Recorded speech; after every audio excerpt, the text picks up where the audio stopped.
Hi everyone, it's April once again. I have a few of the drives left, so if you want to either get the movie collection or the TV collections, now's the time to get them. I have added 10 new serials to the serial collection for a total of 134. Call me crazy, but I've lowered the price also. I have also lowered the cartoon collection price. To order, go to oldtimeradiodvd.com. Don't forget to get your very own Old Time Radio collection too at the lowest prices to be found anywhere. Go to oldtimeradiodvd.com. Sale of movies and TV ends April 30th. I was a communist for the FBI.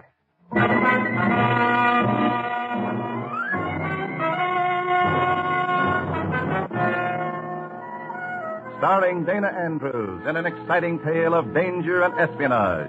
I was a communist for the FBI.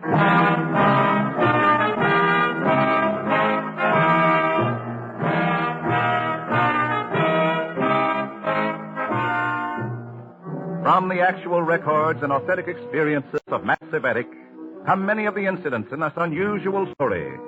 Here is our star, Dana Andrews, as Matthew Cvetic, who for 9 fantastic years lived as a communist for the FBI. When you pose as a communist for the FBI, you're on guard constantly, wondering if the party suspect you, being careful never to make a slip. This is all part of my 9 years as a communist for the FBI. In a moment, listen to Dana Andrews as Matthew Cvetic, undercover man.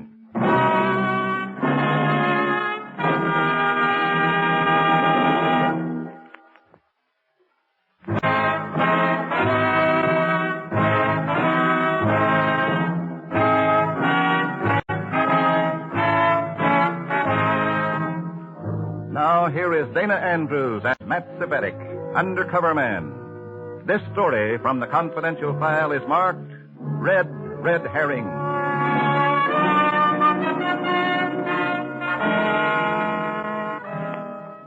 When you are an undercover agent for the FBI, you live the life of a spy. You trust no one. Tell nobody what you're really doing, not even your own family. And hanging over you every minute is the threat of exposure, of being found out. You know what that would mean, so you stay on guard. But still, you can't cover everything.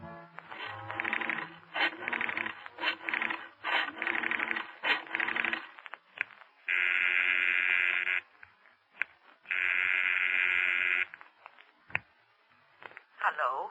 Hello, Mom. This is Matt. Son, how are you, son? I'm fine, Mom. Any messages for me?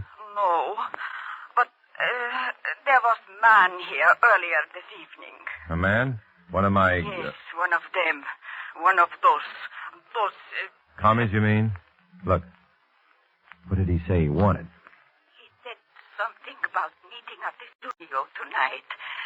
Oh, Matt, when are you going to come to your senses and break away from this terrible organization Mom. and move back home here with the rest of us? Mom, we've been over all this before. Oh, but those people are criminals.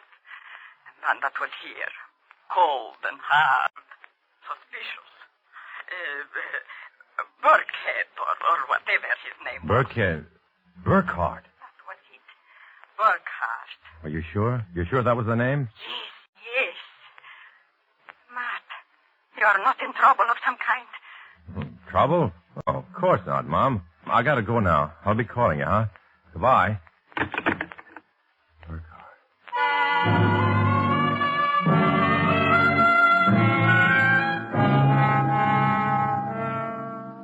The studio was a second-floor piano school on 9th Street. We used it for secret meetings sometimes in case the regular hall was wired. 2 men besides Burkhart were waiting for me. Herb Bemis, chairman of the cell at the time, and Jason Cook, secretary. None of them looked friendly. Well, Cvetic, it's about time. We're trying to find you all evening, Matt. Oh, I'm sorry, Herb. I didn't get home till late. You have met Comrade Burkhart, Comrade Cvetic. Yes, about 8 months ago in New York. Possibly you don't remember it, Comrade. I remember it. Sit down. Take the chair at the end of the table. Thanks. Cvetic, did you say something about not getting home until late? That's right. And Mom gave you the message, so I came straight on down here. Comrade Cvetic, are you certain you even went home? What do you mean? Benny Lazzotti was waiting for you all evening in a parked car in front of your house, Matt. He just phoned, said you still hadn't showed up. Look, what is this? What difference does it make when I come home? And what's the idea of having Benny spying on me anyhow? Comrade Cvetic. I'm sure none of us in the party would mind a little questioning from his leaders unless he had something to hide. What do you mean, something to hide? You know my record in the party. You know the work I've done. Maybe we've only known part of it, Cvetic. Comrade Cook, I'll handle this if you don't mind. Cvetic, would you mind telling me about your operation at the Conover Manufacturing Company? Conover? What do you mean about planting that agent in the drafting department? That's right. Well, I got him hired through my connections in the U.S. Employment Service. Still working at the plant as a draftsman using the name of Kepler. And what were his instructions, Comrade Cvetic? The Conover plant is working on Army contracts, control mechanisms for guided missiles. Kepler was to keep his eyes open and pass along any information he could get a hold of.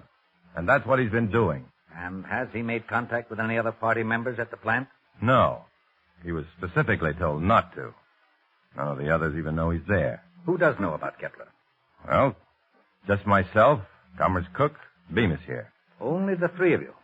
And all three, of course, are of unquestioned loyalty to the party. I don't get it, Burkhardt. What are you driving at? Just this. Comrade Kepler was arrested by the FBI today.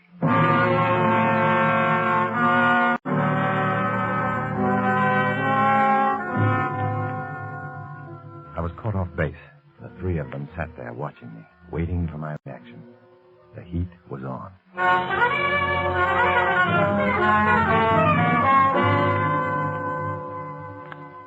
Of all the lousy luck. How did it happen? We thought you might know, Comrade Cvetic. I wish I did. But I don't see what possibly could have gone wrong. It would almost seem as though the FBI had been tipped off about it. Tipped off? But no one except Bemis and Cook and I even knew.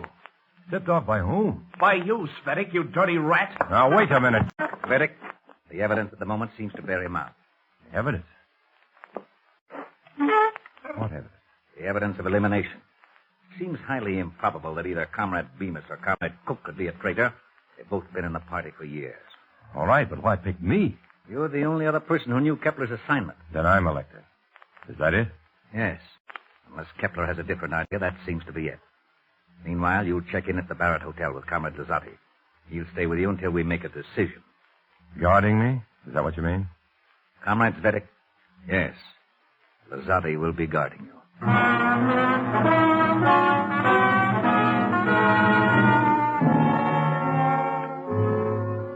Benny Lazzotti and I checked into the Barrett Hotel a half an hour later. I was on the spot, and I knew it. But I did have one advantage. I realized that Burkhardt and the others were only guessing. They had no real evidence of my connection with the FBI. If I could manage to slip them a red herring, some other fall guy... A plan began to take shape. But somehow, I had to contact the FBI, and fast.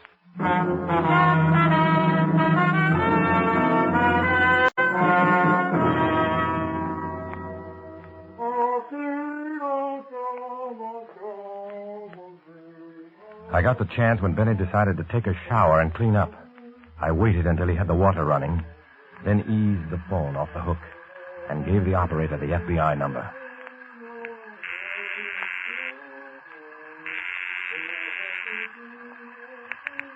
Hello? This is Parker, Ellsworth Parker, that Kepler business. Sorry we couldn't warn you. He got hold of some top-secret stuff this afternoon. We had to move in on it. Now, where are you now? Barrett Hotel, 417. Look, I've got to make contact tonight. All right, where? I'll try to be downstairs in the Barrett Grill in about an hour. Benny Lazzotti will be with me. I'll be covered. So it'll have to be smooth. Check. Barrett Hotel Grill in an hour. We'll get to you.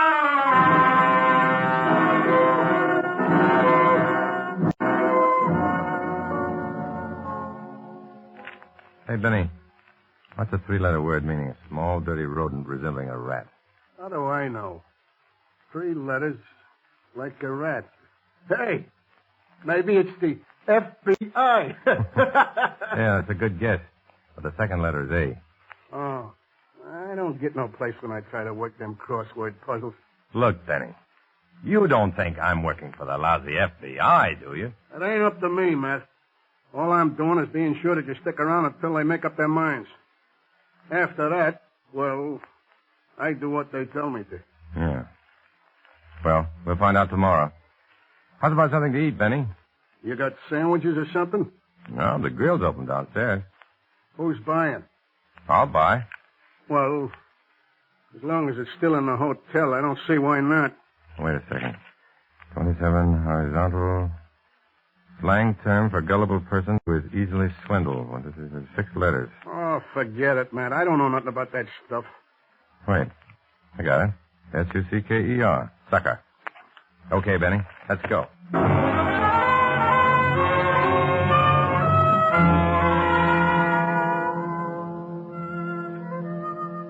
The crossword puzzle was only a blind. I'd folded a sheet of notepaper underneath it.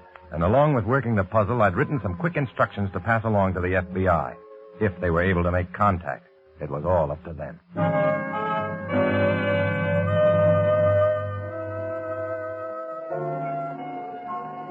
There was a late supper crowd, and the grill was about half full when Benny and I walked in. We took a booth in the corner, ordered some food, and I looked around the room trying to spot my contact. No luck. 10 minutes passed. And then some little blonde number who had been playing the jukebox apparently decided we looked available. Hiya, boys. Okay if a lady sits down? Hey, sure, baby. Just move right in here by me. Oh, you're too anxious. I'm going to sit over here by Mr. Woman Hater. Where do you get the woman hater idea? Because you act like it. You're unfriendly. You know, I used to go around with a guy like you. A fella named Parker. I don't remember his first name. I see. Hey, the music stopped. Anybody got some nickels? Sure, baby. I got some change. What do you want to hear? Play some rumbas. I'm crazy about rumbas. Okay, baby. All right, honey. It's Ellsworth Parker. Are you Sally from the... Dean, Washington office. Transferred out here 3 days ago. What's up? Plenty. They put this goon on me until they decide whether I'm working for the FBI. Hold still. I'm going to slip a paper into your coat pocket. Here. Got it. He'll be back in a minute. Most of the instructions are on that paper. Tell him to use Richards for the frame. Benny knows him. Richards on the frame-up. Check. Have him stake the coffee shop from 7 o'clock on. The meeting's called for 8. Right. And good luck. Thanks. I'll need it. Well, Betty. Jason. Where's Benny? And who's this girl you're with? She ain't with him, Jason. She's with both of us. What are you doing here? I live here, you half-wit. Oh, yeah. I forgot you lived at the Barrett.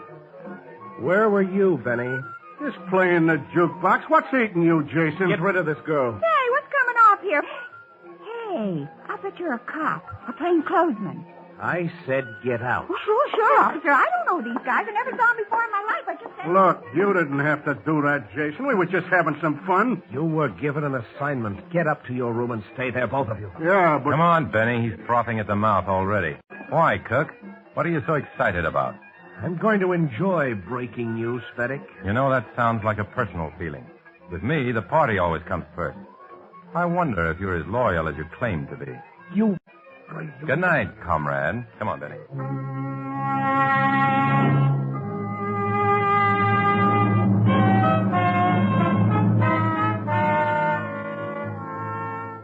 Jason was a rabid Marxist, and along with it, he carried a sullen, sadistic hatred toward the whole world. Even the other party members detested him. That's what I was counting on, because I'd picked Jason Cook for my fall guy.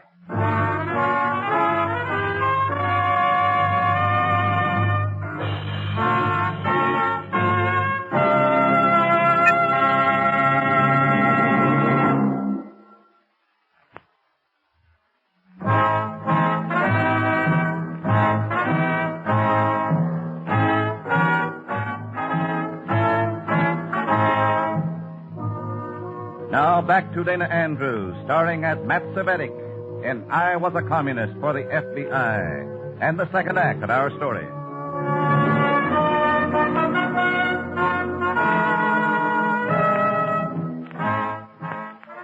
Jason rode up on the elevator with us and then went on up to his own room a few floors above.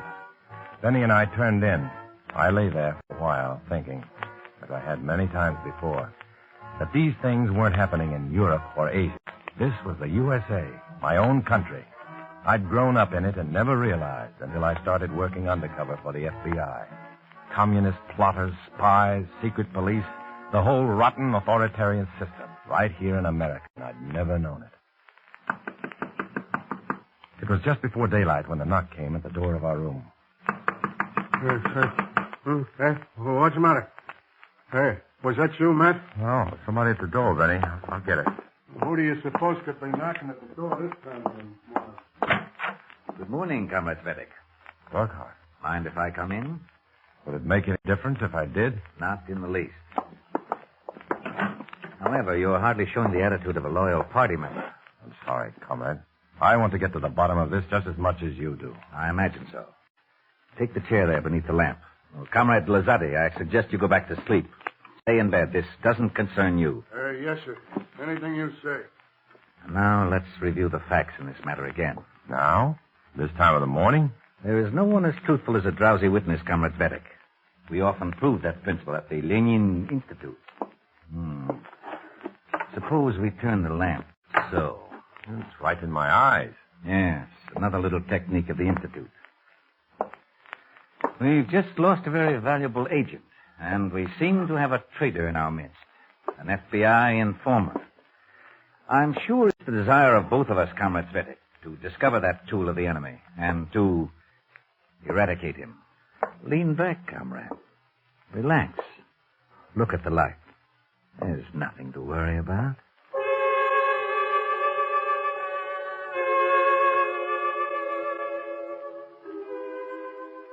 The questioning went on for an hour and a half. Burkhart was clever. He reworded phrases and used trick questions. But when he finally turned off the light and left, I was fairly certain I hadn't fumbled anything. Not that I was any closer to being in the clear, of course. That would depend on what happened in the coffee shop between 7:30 and 8 in the evening.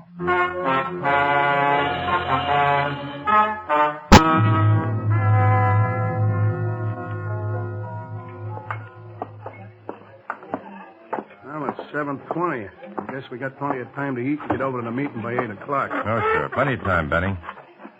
It's all right? Yeah, it's okay. Oh, man, I'm so hungry I could eat a 3-pound sirloin. Easy, comrade. That's capitalist food. Yeah?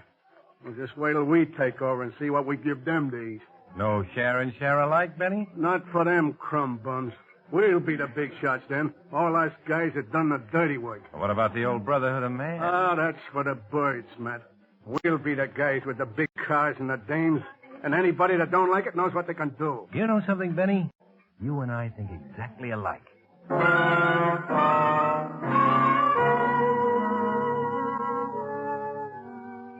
I went on eating and talking to Benny, but I kept my eyes on my topcoat, hanging on the wall by the cashier's desk. At 7:35, a small, unobtrusive man a few tables away finished his meal and went up to pay his check. He fished through his pockets for change and casually brushed against my coat. No one else noticed, but I did.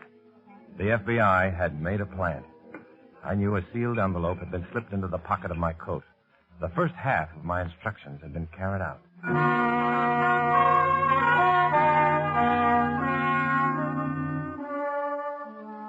So far, so good. But the second half of the plan kept hanging fire. I knew Jason Cook's habits.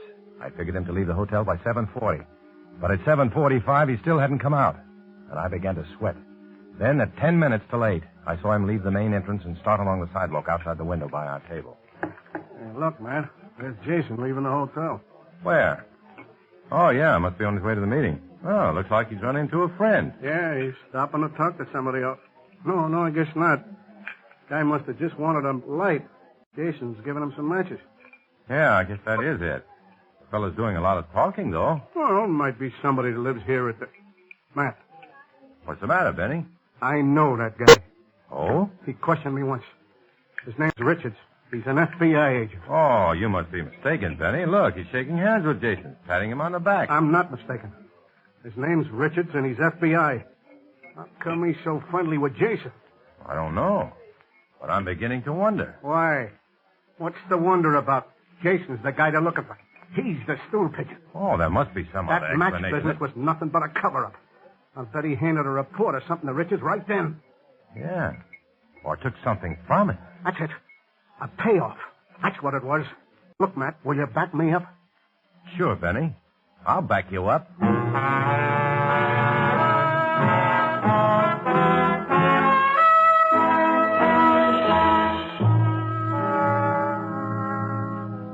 It was 8 o'clock when Benny and I climbed the stairs to the meeting hall. Jason, Burkhart, and Bemis were already inside. As we took off our top coats in the anteroom, I managed to slip my planted envelope into the pocket of Jason's coat. Then we went on inside. So late, Cvetic. What's the matter? Afraid to face the music? I've got nothing to be afraid of, Jason. As I told Comrade Burkhart this morning when he interrogated me. Hardly an interrogation, Comrade Cvetic. Rather a mutual attempt to arrive at the facts. All right, a mutual attempt, then. Well, is the verdict in? Matt, our lawyer got in to see Comrade Kepler today. Yeah? What happened, Bemis? Kepler says there was no reason for him being picked up except on a tip-off. I see. And he picks you for the number one probability. Why? On what basis? Basis? You're the only one it could have been. What more basis does anybody need? Then apparently in the face of nothing more than a wild guess. All the work I've done for the party doesn't mean a thing. It's a matter of total security, the good of the cause itself. Don't you agree with that principle, Comrade Cvetic? Yes, of course I agree, but Now, wait a second, everybody. I got a question here of my own I want to ask. Benny, you're only here on an assignment. Nobody's interested in your question. Well, I think they might be if they heard it. Comrade Lazari. Jason, who was that guy you met out in front of the hotel a few minutes ago?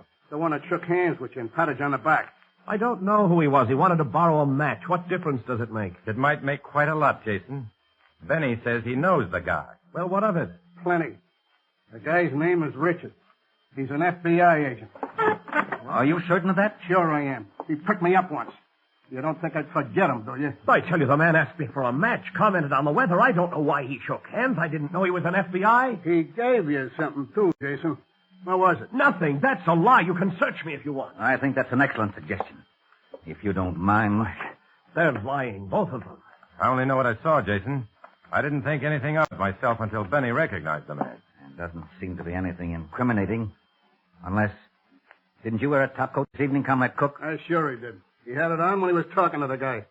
Where'd you hide it, Jason? What'd you do with it? It's in the anteroom, you fool. What did you think I'd do with it? Would you bring the coat, Comrade Bemis? Yes, of course.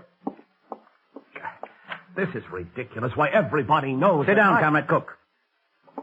As I think back over it, I recall you as being the one most energetic in pressing the suspicion against Comrade Cvetic. I find that somewhat interesting. Sure. He was just trying to cover up for his own game. Here's the coat, Comrade Burkhart. Ah, yes. Nothing in this pocket. I told you there wasn't. Just a moment. That's not mine. I never saw that envelope before. Sealed. No address.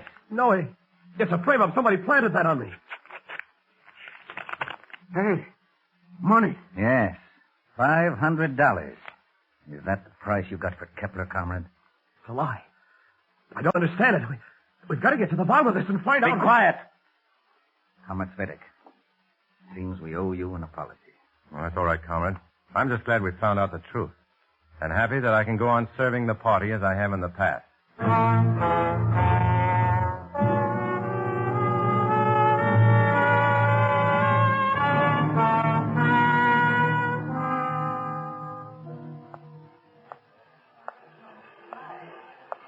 That movie made me hungry, Matt. Go for a sandwich? The grill's still open. Oh, I think I'll grab a taxi and go home, Benny. I wonder what they'll do to Jason. Oh, run him out of town. Beat him up a little, maybe. I wish they'd give me that job. When you think about him being the one who was always trying to push everybody else around, and all the time he was stooling to the FBI. You never know, Benny. You just never know. Matt, it's a body. Yeah. Somebody jumped out of the hotel. Yeah. I wonder if that... Come on, Benny. Pardon me. Pardon me, please. Matt, it's... Yeah, let's get out of here. Matt, it's Jason. It was. He couldn't take it. Couldn't face the disgrace. He committed suicide. Maybe.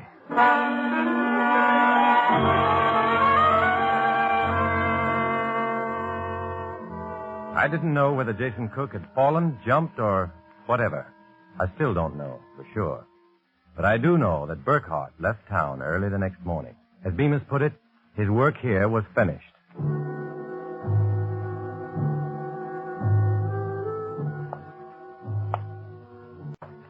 I left Benny and walked along the street alone. I felt sick all over. Maybe Jason deserved it, but I hadn't planned to put him on that kind of a spot. I tried to push it out of my mind. An undercover agent can't afford feelings any more than he can afford friends or a family. And the one main objective was still safe. I was still on the job. Still a communist for the FBI. I still walked alone.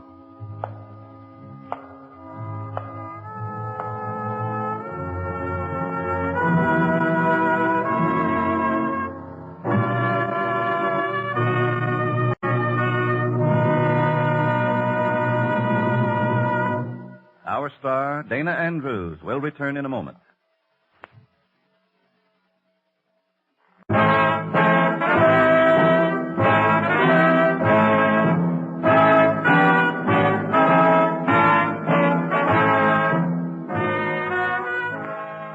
This is Dana Andrews with the word about the story you've just heard.